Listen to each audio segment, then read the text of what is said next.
Assalamualaikum warahmatullahi wabarakatuh. Perkenalkan, nama saya Fahrudin dari kelas B dengan NIM 2005106074. Mata kuliah Manajemen Penjas Orkes. Di sini saya akan mempresentasikan PPT saya yang berjudul Penerimaan Peserta Didik Baru di bab 3. Pembahasan. Di sini di PPT saya kita akan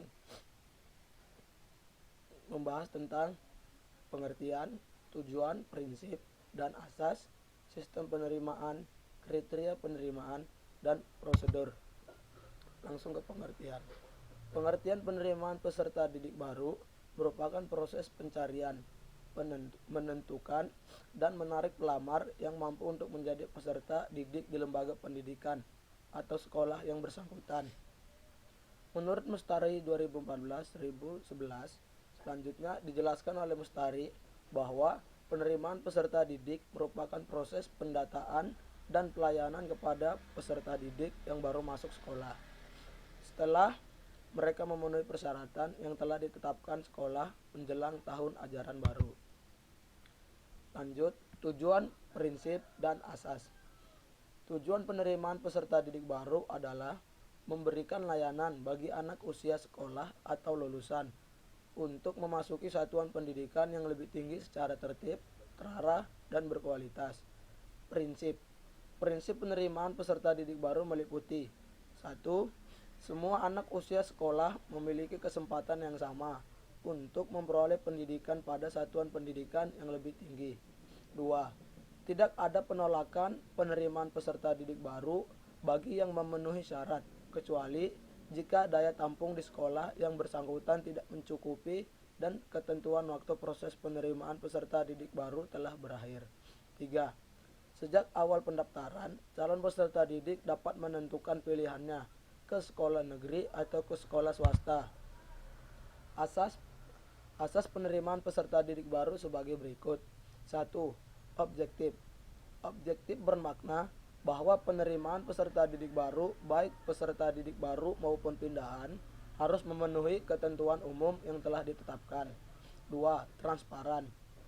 Transparan artinya penerimaan peserta didik baru bersifat terbuka dan dapat diketahui oleh masyarakat termasuk orang tua peserta didik untuk menghindari penyimpangan-penyimpangan yang mungkin terjadi. 3. Akuntabel artinya penerimaan peserta didik baru dapat dipertanggungjawabkan kepada masyarakat, baik prosedur maupun hasilnya. 4. Tidak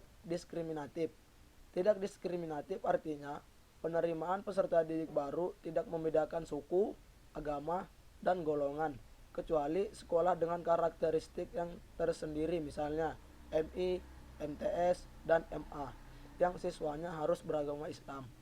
5. Kompetitif artinya penerimaan peserta didik baru dilakukan melalui seleksi berdasarkan kompetensi yang disyaratkan oleh satuan pendidikan tertentu.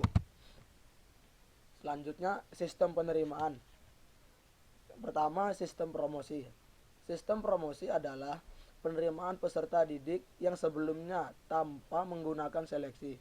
Peserta didik yang mendaftar sebagai peserta didik baru di suatu sekolah diterima semua begitu saja.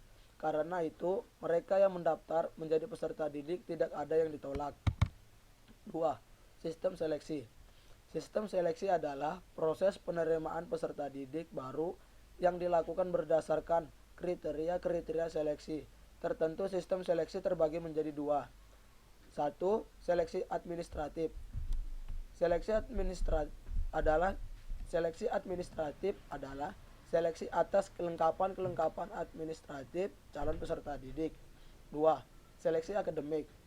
Seleksi akademik adalah suatu aktivitas yang bermaksud untuk mengetahui kemampuan akademik calon peserta didik, yaitu apakah calon yang akan diterima di suatu sekolah tersebut dapat memenuhi kemampuan, persyaratan yang ditentukan, ataukah tidak. Selanjutnya, kriteria penerimaan. Yang pertama, kriteria acuan patokan atau standar criterion reference. Kriteria acuan patokan yaitu suatu penerimaan peserta didik yang didasarkan atas patokan-patokan yang telah ditentukan sebelumnya. 2. Kriteria acuan normal atau norma kriterian referensi. Kriteria acuan normal yaitu penerimaan calon peserta didik yang didasarkan atas keseluruhan prestasi calon peserta didik yang mengikuti seleksi. 3. Kriteria yang didasarkan atas daya tampung sekolah. Sekolah lebih dahulu menentukan berapa jumlah daya tampung atau berapa jumlah peserta didik baru yang akan diterima.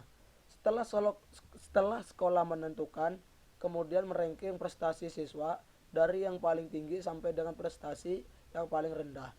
Penentuan prestasi peserta didik yang diterima dilakukan dengan cara mengurut dari atas ke bawah sampai daya tampung tersebut terpenuhi.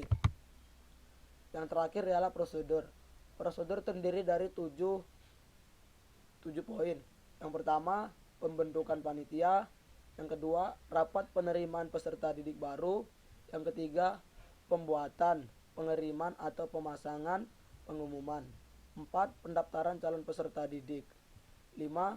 Seleksi peserta didik. 6. Penentuan peserta didik yang diterima. 7. Pendaftaran ulang.